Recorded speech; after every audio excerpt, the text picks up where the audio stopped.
पड़ गई। तो आपको पकड़ के कहीं ले भी गए? नहीं, सिर्फ मस्जिद तक लेके गया। हाँ। हम मैं राशन की दुकान तक गया, वहाँ से मेरे को बुलाया, जा हाँ। गाड़ी में बैठ। हम बैठे, हम समझ में आया किस तरह से मुसलमान होने की सजा दी जा रही है। शासन प्रशासन पर कौन और कैसे भरोसा करे। आपको पता है मुंबई ट्रेन बॉम्ब ब्लास्ट में एक आरोपी जो फर्जी फंसा गया था, उनका एक पॉडकास्ट आया है। इतना बड़ा खुलासा किया है कि आपकी सांसें थम जाएंगी। पॉडकास्ट में भाई ने बताया कि साहब मैंने मुंबई 7/11 ही किया ही नहीं और 9/11 को भी मैंने नहीं किया है, लेकिन साहब ने बोला कि नहीं, यहाँ पर साइन करो। पॉडकास्ट में बैठे पत्रकार सोहित मिश्रा ने अपने इंटरव्यू में उन दर्द की चीखों को छूने की कोशिश की जो एटीएस और पुलिस के साउंड प्रूफ टॉर्चर रूम से कभी बाहर नहीं गई। लेकिन अब्दुल वाहिद शेख ने सोहित मिश्रा को इंटरव्यू दिया और बताया कि एटीएस की काली कोठरी का राज क्या है। उन्होंने बताया कि 2006 में 13 आरोपियों में एक अब्दुल वाहिद यानी मैं भी था। उन्हें ब्लास्ट के आरोपियों को घर में रखने का आरोप लगाया था और एटीएस ने गिरफ्तार किया था। मुंबई एटीएस गिरफ्तार आरोपियों को उल्टा लटकाकर पीटा गया, प्राइवेट पार्ट में बिजली के झटके दिए गए, गुदा में यानी शर्मगाह में इंजेक्शन लगाया गया, घंटों डार्क रूम में रखा गया, कभी कोल्ड रूम में रखकर टॉर्चर किया गया। टॉर्चर हमेशा साउंड प्रूफ रूम में करते ताकि आरोपियों की चीख बाहर न जा पाए। अब्दुल वाहिद ने आगे कहा, एटीएस अफसरों ने कहा कि जुर्म कबूल कर लो, नहीं तो बगल के रूम में तुम्हारी माँ और बीवी को लाकर करेंगे, तुम्हारे भाई को आरोपी नंबर 14 बना देंगे। फैजल टूट गया, वो रो पड़ा। उसने एटीएस अफसरों से कहा, साहब मैंने मुंबई में 7/11 किया ही नहीं, 9/11 भी मैंने नहीं किया, बोलो साहब कहां साइन करना है। 19 साल बाद फैजल समेत सभी आरोपी बेगुनाह साबित होकर बाहर आए हैं। तो आप सोच सकते हैं कि इस देश का जो सरकारी तंत्र है, जो इस देश की एटीएस है, पुलिस है, खाकी है, मुसलमानों के साथ क्या करती है। अजी साफ साफ बताया है, अब्दुल ने बताया कि भाई हमसे बोला गया जुर्म कबूल कर लो, क्योंकि धमाका तो पाकिस्तान करता है, पाकिस्तान ही आतंक मचाता है। हिंदू को हम गिरफ्तार नहीं कर सकते क्योंकि हिंदू ऐसा काम नहीं करता है, मुसलमान ही काम करता है। और तुम मुसलमान हो तो मान लो, कबूल कर लो। ये बात खुद कही है, ये बात सुनाऊंगा मैं आपको, सुनिए। लेकिन कोई अकाउंटेबिलिटी ना उस वक्त हुई ना आज हुई। उन्होंने धमकी दी कि आपकी बीवी का रेप करेंगे। पुलिस वालों ने? यस, एटीएस ऑफिसर्स ने, these all things are on record. तेरी बीवी का रेप करेंगे, तेरी माँ का रेप करेंगे, और बाजू के कमरे में तेरी माँ को और बीवी को और तेरे भाई को लाके रखे, अगर तूने साइन नहीं किया तो तेरे भाई को भी एक्यूज नंबर 14 बना देंगे। तो किस तरह से वो इलेक्ट्रिक शॉक प्राइवेट पार्ट पे देते हैं, किस तरह से वो जो है आपके एनाल के अंदर इंजेक्शन देते हैं, बहुत सारा वाटर बोर्डिंग करते हैं, उल्टा लटका देते हैं। हमको तो डार्क रूम में रख दिया। डार्क रूम है एटीएस के अंदर जिसमें आपको घंटों रख देते। साउंड प्रूफ रूम है जिसमें आपको घंटे रख देते। कोल्ड रूम है जिसमें आप, कोल्ड स्टोरेज रूम है जिसमें। अल्लाहु अकबर। मैं हिंदू भाइयों से कहूंगा, जो सच्चे हिंदू हैं, भाई बताओ तुम्हारा ज़मीर ये बातें कबूल कर लेता है? रात को नींद कैसे आ जाती है? आज एक समाज बस मुसलमानों के खून का प्यासा है। जिस तरह से मेरा दिल दुखा, ऐसे ही और भी कई लोगों का दिल दुखा हुआ है। अश्विनी सोनी ये आरिश खान के मामले पर बार बार लिख रहे थे। उम्मीद टूट गई, दिल टूट गया, क्योंकि मुसलमान मुर्दा हो चुका है। तो लिखते हैं कि आरिश खान के मामले में सोशल मीडिया का रेस्पॉन्स देखकर मैं बहुत हताश हूँ। लोग अब न्याय की आवाज़ तक नहीं उठाते। उन्हें रीच, फॉलो बैक, 15 दिन से मिलने वाली चिल्लर का इंतज़ार रहता है। 900 रुपये हर महीने देकर 1700 रुपये पा लेना जीवन की उपलब्धि समझने लगे हैं। Hashtag justice for Aarish Khan. तो राकेश शर्मा, देखिए ये कौन सा समाज है, इसका धर्म क्या है और उसके धर्म वाले कैसी सोच के हैं। देखिए लिखता है, अगला नंबर तेरा ही है बेटा, ये अल्लाह की मर्जी है, अल्लाह जो चाहता है वही होता है। आप देख रहे हैं, अगर यही टोन इन्हीं के स्टाइल में राम का नाम लेकर बोल दिया जाए, इनके भगवान श्री राम का नाम लेकर बोल दिया जाए, तो भाई साहब जो ये लिखेगा ना, वो रातों रात गायब हो जाएगा। इस देश में मुसलमानों के खिलाफ आतंक के अलावा कुछ बाकी थोड़ा ही है। आज एक पूरा समाज मुसलमानों के खून का प्यासा है। मौका मिलते ही मुसलमानों को चीर देते हैं, फाड़ देते हैं और उनको सीधा सीधा मार देते हैं।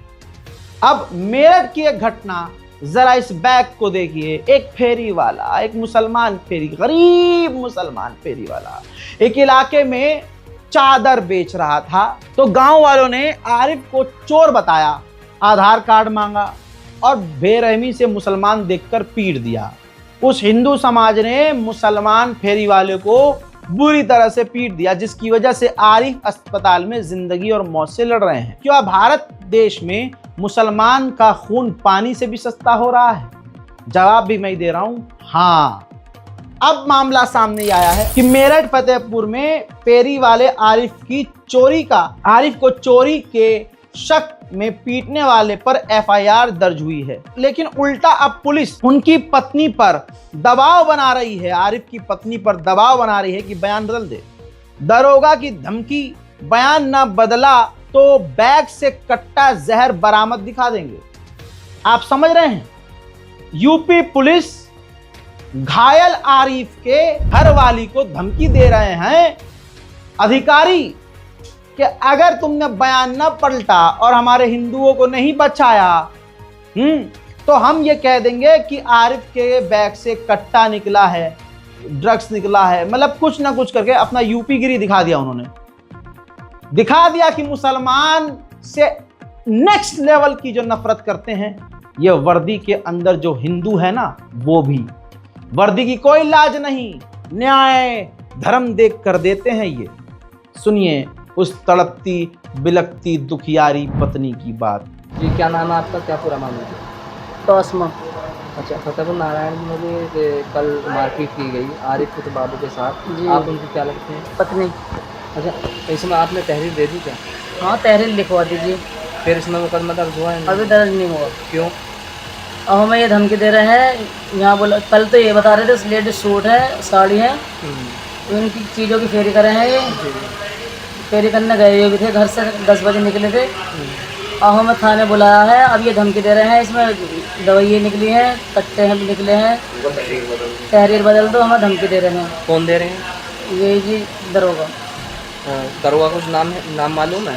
थाने से दरोगा। इन तमाम चीजों को देखने के बाद मुसलमानों के कान पे जू तक नहीं रेंग रही है। आरिफ जैसे मुसलमानों के लिए कोई मुसलमान नहीं बोलता और न बोलेगा, क्योंकि तुम्हें डरना है और यूं ही मरना। इस वीडियो पर ऐड नहीं चलेगा, इस वीडियो पर ऐड चलेगा ही नहीं, क्योंकि इसमें हम बोल रहे हैं सच। तो YouTube खुद अलाउ नहीं करेगा कि इस पर हम वीडियो बनाएं या इस पर हम ऐड चलाएं। लेकिन आप साथ दीजिएगा, साथ रहिएगा, मेरी हिम्मत को टूटने मत दीजिएगा और इस रिपोर्ट को शेयर जरूर कीजिएगा। कोई कॉपीराइट नहीं, फेसबुक, इंस्टाग्राम, जहां डालना है डालो मेरे शेरों, लेकिन याद रखना इस भाई की आवाज दूर तक जानी चाहिए। अंधभक्तों को एहसास होना चाहिए कि जब तक यह जिंदा है तब तक तो यह ऐसा ही बोलता रहेगा, तो फिर आर पार ही करना पड़ जाएगा। देखते हैं कितनों को मारोगे। एक रजाग्राफी को मारोगे, 1000 रजाग्राफी पैदा होंगे। तुम्हारी बंदूक और तलवारों से हम डर गए होते तो मुसलमान अब तक यहां तक न पहुंचे होते। हजरात मोहतरम, आइए अब अंधभक्तों की सच्चाई आपको दिखाएं। Propaganda media channel OP India ने बड़ी चतुराई से खबर लिखी कि मुंबई में पालतू मुर्गी के साथ अश्लील हरकत करने वाला व्यक्ति गिरफ्तार। पड़ोस के नाबालिग लड़के को भी दिखाता था पोर्न।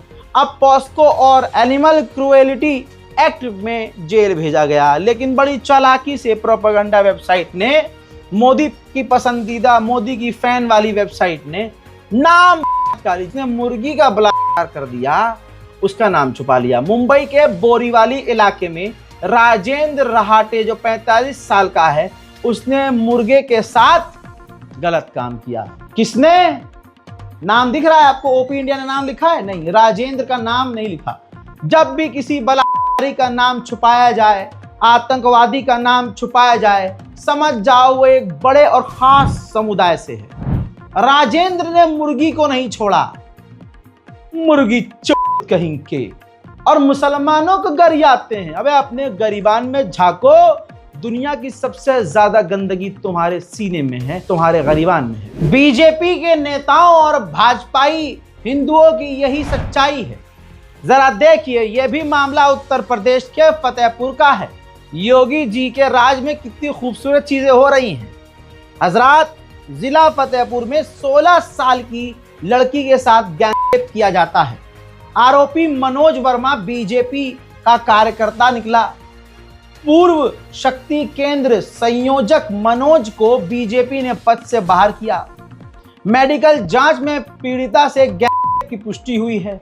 3 लोगों ने लड़की से आटा चक्की की छत पर गैंगरेप किया, लेकिन नाम छुपाया जा रहा है। बीजेपी जो लीडर है उसका नाम है मनोज वर्मा। जी हाँ, मनोज वर्मा ने गैंगरेप किया और करवाया, लेकिन हिंदू समाज इस पर नहीं बोलेगा। गोदी मीडिया इस पर प्राइम टाइम शो करने की औकात भी नहीं रखता। जैसा मैंने आपसे कहा, नाम छुपाए जाते हैं और ऐसे कांड को पिछले पन्ने पर चिपकाया जाता है ताकि नाम हो जाए कि खबर दिखा भी दी और अपने संस्कारी समाज को बचा भी लिया।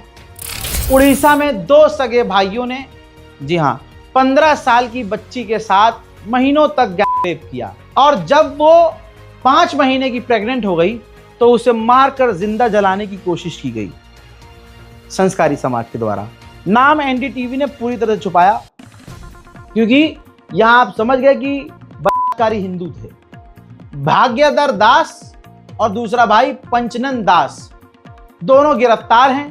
भाग्यधर दास, पंचनंद दास दोनों ही बलात्कारी बहुसंख्यक समाज से पता नहीं कौन से धर्म का पालन कर रहे थे कि 15 साल की लड़की के साथ इतनी बार रेप किया, और जब वो 5 महीने की पेट से हो गई तो उसे मारकर जलाने की कोशिश की।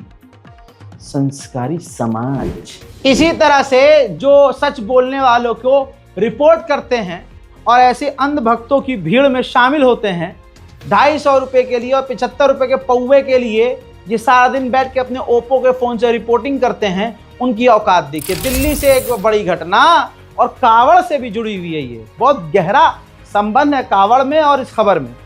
हजरात, 14 साल के एक लड़के का, जी हाँ, सेक्सुअल हरासमेंट किया गया 2 लड़कों के द्वारा। 24 बार उसका लड़के का ही करने के बाद 24 बार उसको चाकू से गोदा गया 2 भाइयों के द्वारा। एक का नाम है कृष्णा, आय हाय कृष्णा, दूसरे भाई का नाम है सुमित।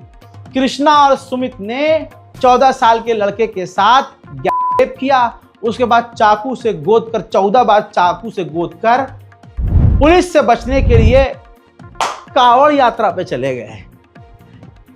कावड़ यात्रा, ओ इसको कोई कुछ नहीं कर सकता। ओ चल बे, ऐसी सोच के लोग कावड़ यात्रा। शिव जी से इनको डर भी नहीं लगता क्या? हैं? नहीं नहीं, ये इनके ऊपर तो उत्तर प्रदेश सरकार ने फूल बरसाए हैं भाई। डीसीपी, बड़े बड़े ऑफिसर तो माला फैला के स्वागत कर रहे थे भाई। हा, बहुत बढ़िया। लेकिन गाली मुसलमानों को बकनी है, नरसंहार मुसलमानों को करना है, गरियाना मुसलमानों को है, आतंकी मुसलमानों को बोलना है, बस। कमेंट सेक्शन में ये गुफा पुतवाएंगे। अब कोई मुसलमान बलात्कारी होगा, कोई मदरसे में बलात्कार करने वाला खबर होगा, वो निकाल कर कमेंट करेंगे ये भी तो हुआ है। अबे तो मतलब मानते हो कि तुम्हारे यहाँ हो रहा है, हैं? ये कितने गिरे हुए मानसिकता हैं कि आज जब आप दिखाओगे कि देखो इनके यहाँ ये हो रहा है, फलाने नाम के हिंदू नाम के बंदे ने ये काम किया है, तो बजाय ये बोलने की हाँ ये हुआ है भाई, इसको हम सपोर्ट नहीं करते हैं, और आपके यहाँ बल्कि कहीं भी कुछ हो रहा हो, किसी भी धर्म में, किसी भी समाज में कोई ऐसा बलात्कारी हो, कातिल हो, हम सपोर्ट नहीं करेंगे। फौरन इसके अलावा क्या करेंगे, एक खबर गूगल से सर्च करके लाएंगे। पाकिस्तान की कोई खबर हो, बांग्लादेश की खबर हो कि मुसलमान ने, किसी मौलवी ने, किसी मुस्लिम नामी ने किसी बच्ची का या वो चिपका देंगे। या फिर यूं कहेंगे वो आयशा 6 साल की थी और तुम्हारा जो पैगंबर है वो और भाई इनसे जब पूछ लो, माता सीता की क्या उम्र थी? 6 साल। कहते वो हमें, और कहानी उधर भी यही है। 6 साल उम्र थी जब विवाह की उम्र बताई जाती है प्रभु श्री राम से, माता सीता की उम्र खुद 6 साल बताई गई। जबकि उम्र उस समय 6 साल की थी सीता जी की। सीता जी की उम्र कितने साल की थी? 6 साल की। आप कहोगे महाराज क्या बोल रहे हो आप? अरे हम ठीक ही बोल रहे हैं, खराब गलत गड़बड़ बोल रहे हैं क्या? 6 साल की। हाँ, भगवान राम में और सीता जी में 9 वर्ष का अंतर। 15 वर्ष की अवस्था राम जी की है विवाह के समय, और 6 वर्ष की अवस्था सीता। लीजिए, बाबा ने खुद बता दिया, माता सीता का विवाह मात्र 6 साल की उम्र में हुआ। अंडवो, कुछ सोच के अपने धर्म के बारे में रिसर्च तो कर लो, फिर दूसरे के धर्म पे बोलना। भाजपा के अंदर खुद जो बेचारे, जिनके अंदर थोड़ी बहुत सच्चाई है, ईमानदारी है, वो अब बर्दाश्त नहीं कर रहे हैं, वो बोल रहे हैं। जैसे धनखड़ साहब ने कुछ एक्शन लिए मोदी सरकार को, मोदी जी को खुद बुरा लग गया, मोदी जी ने रातों रात गायब कर दिया। चलो भाई, राष्ट्रपति हो गए, अपने घर के चलो तुम। हाँ, ये हुआ है। और अब मुझे डर लग रहा है, मैं नितिन गडकरी का बहुत बड़ा फैन हूं भाई, काम उन्होंने बहुत बढ़िया किए हैं। हाँ, अब भाई देखो, भाजपा के नेताओं को कंपेयर करोगे तो किसी ने कुछ नहीं किया। अब एक नेता तो ऐसा है जिसने इतना तो नहीं किया, लेकिन जितना किया दूसरों से तो बेहतर किया। लेकिन भाई साहब, अगला आदमी खतरे में है। ये देखिए, नितिन गडकरी ने कहा है, जो केंद्रीय मंत्री हैं, कि मेरी बहुत इच्छा है कि नागपुर में 300 स्पोर्ट्स स्टेडियम बनाऊं। लेकिन 4 साल के मेरे एक्सपीरियंस के बाद मुझे ध्यान में आया कि सरकार बहुत निकम्मी चीज होती है। कॉर्पोरेशन के भरोसे कोई काम नहीं होता। ये लोग चलती गाड़ी को पंचर करने का हुनर रखते हैं। समझ रहे हैं किसे कह रहे हैं? अपनी सरकार पर सवालिया निशान है और मोदी सरकार की पूरी पोल खोल दी है। ऐसे ही चिराग पासवान, जिनकी पार्टी भाजपा को सपोर्ट करती है, आज बिहार में जो आतंक मचा हुआ है, खुलकर चिराग पासवान ने बोलकर अपनी जान को खतरे में डाल दिया है। भाजपा के अब जो नेता हैं और भाजपा के भजपिल्ले हैं, वो अब चिराग पासवान के साथ क्या करेंगे मुझे नहीं पता। सुनिए चिराग पासवान को। मुझे इस बात का दुख होता है कि मैं एक ऐसी सरकार का यहाँ पे समर्थन कर रहा हूँ जहाँ पे अपराध पूरी तरीके से बेलगाम हो चुका है। इस पे नियंत्रण पाना जरूरी होगा, नहीं तो इस तरीके से बिहार और बिहारियों की जिंदगी से होता हुआ खिलवाड़ बिहार को बहुत बुरे अंजाम तक, और या फिर पूरी तरीके से प्रशासन निकम्मा हो चुका है और अब इनके बस का नहीं है बिहार और बिहारियों को सुरक्षित रखना। ऐसे में पुनः एक बार मैं बिहार सरकार से आग्रह करूंगा, जरूरी है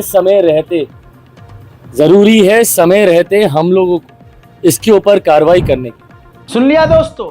अब दूसरी तरफ बिहार का नाम आया है, तो बिहार में होने वाला है चुनाव। पहले ही बता रहा हूं, आएगा तो मोदी ही, मैं इसके अलावा कोई और बात कहूंगा नहीं। कई लाख लोगों का नाम वोटर लिस्ट से हटा दिया गया है और सिर्फ उन्हीं का वोटिंग में नाम है जिनका यकीन है मोदी सरकार को कि यह हमारा ही दबाएंगे बटन। बहरहाल, अब वहां कितनी ईमानदारी से काम हो रहा है कि वहां कुत्ते का आवास प्रमाण पत्र बना दिया गया है। अब कुत्ते का वोटर आईडी कार्ड भी बना दिया जाएगा, कुत्तों से वोट करवाया जाएगा। यही हालत हो गई है। भाजपा कुत्तों के ही वोट पे जीत सकती है। कैसे, ये देखिए। जो बोल रहा हूं सबूत के साथ बोल रहा हूं, तथ्य के साथ बोल रहा हूं। ये खबर देखिए ध्यान से। बिहार सरकार की भाजपा सरकार कुत्ते का आवास प्रमाण जारी कर रही है। अब चुनाव आयोग इसे वोटर भी बना देगा। आधार कार्ड तो मान्य नहीं है। जरा ध्यान से पढ़िए इसमें लिखा क्या है, इसलिए मैंने आपको फुल स्क्रीन करके ये जूम कर रहा हूं। पढ़िए मेरे साथ। प्रमाणित किया जाता है कि डॉग बाबू, पिता कुत्ता बाबू, माता कुतिया देवी, ग्राम मोहल्ला काउलीचक, वार्ड संख्या 15, डाकघर मसौड़ी, पिन कोड 804452, थाना मसौड़ी, प्रखंड मसौड़ी। आप देख रहे हैं, कुत्ते का पूरा खानदान समेत भाई साहब कोड वोड लगाकर उसका जो है सर्टिफिकेट बना दिया है। हाँ जी, रेजिडेंटल सर्टिफिकेट। कुत्ते वोट देंगे। जो लोग, जो समाज मुसलमानों पर उंगली उठाता है, उस समाज की सच्चाई इतनी गंदी है कि दुनिया अब नफरत कर रही है। रिपोर्ट देखिए पूरी दुनिया में क्या जबरदस्त तरीके से ये अंडवे बजवा रहे हैं डंका। भारत का संजय नाम का एक हिंदू भाई चुपके से उसने, जो डॉक्टर है, अपने जो पेशेंट्स हैं और स्टाफ है, चुपके से उनके बाथरूम में और टॉयलेट में कैमरा लगवाया और 13,000 लोगों की अश्लील वीडियो बनाई। अश्लील वीडियो 13,000 लोगों को। सोचिए पूरी दुनिया में किस तरह से, मतलब बोलते क्या हैं हिंदू समाज के लोग, क्या हमारा पूरा देश पूरा दुनिया इज्जत कर रही है। पहले अमेरिका क्या कहता था, तू कौन है बे, आज हम कहते हैं तू क्या है बे। ये है द इकोनॉमिक टाइम्स की रिपोर्ट है। अमेरिका में झंडा गाड़ा है। अमेरिका का राष्ट्रपति डोनाल्ड ट्रंप वैसे ही भारत से चिढ़ा पड़ा है और टनाटनी जो है वहां जाके झंडा लहरा रहे हैं। बहुत बढ़िया। कुछ कह दो तो रिपोर्ट मारेंगे, अरे रिपोर्ट करो, इसका अकाउंट डिलीट, सच नहीं बोलने देना, इसकी बहन की बाप है तुम्हारे। क्या करोगे, चैनल डिलीट करवाओगे, कंप्लेंट करवाओगे, क्या करोगे? सब दुनिया देख रही है। तुम भी तो किसी के मानने वाले हो। एक दिन रात को तुम्हें अकल आएगी लेकिन बहुत देर हो जाएगी। तुम्हें खुद अपने भगवान परमात्मा के सामने हाथ जोड़ने में शर्म आएगी कि इस भगवान से हम नजरें कैसे मिलाएं कि हमने इंसानियत तक इंसानों के लिए नहीं दिखाई है। बेगैरत हो, बेगैरत थे, बेगैरत रहोगे। करते रहो सारा दिन झुंझुना लेके टनाटन टनाटन टनाटन। दोस्तों इस रिपोर्ट को शेयर कीजिए, चैनल को सब्सक्राइब कीजिए। मैं हूं रजा और आप देख रहे थे रजाग्राफी अनस्क्रिप्टेड। जय हिंद।